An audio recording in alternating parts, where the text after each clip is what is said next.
निश्चित ही हमारे कुशाभाऊ ठाकरे भारतीय जनता पार्टी प्रदेश कार्यालय में सहयोग केंद्र लगातार यहाँ संचालित हो रही है, जिसके प्रभारी हमारे बड़े भैया संचिदानंद उपासने जी और हमारे कार्यालय के प्रभारी हमारे बड़े भैया अशोक बजाज जी हैं, के द्वारा ये लगातार ये सहयोग केंद्र चल रहा है, जिसमें जनता की समस्या यहाँ हम लोग सुनते हैं,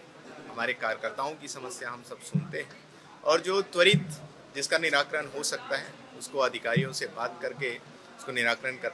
करने का प्रयास करते हैं और जो जटिल समस्याएं होती हैं उनको अपने पास रखकर जो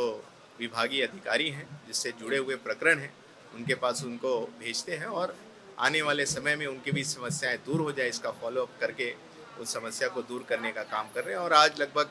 50 से ऊपर आवेदन आए हैं, जिसमें बहुत सारे जो समस्याएं था जिसका त्वरित निराकरण भी हो गया और आने वाले समय में बाकी समस्याओं का भी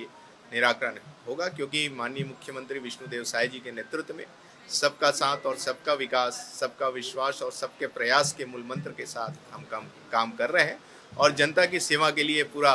माननीय मुख्यमंत्री विष्णुदेव साय जी और उनका पूरा कैबिनेट और पूरा भारतीय जनता पार्टी के एक एक कार्यकर्ता उनके लिए लगे हैं और समर्पित हैं।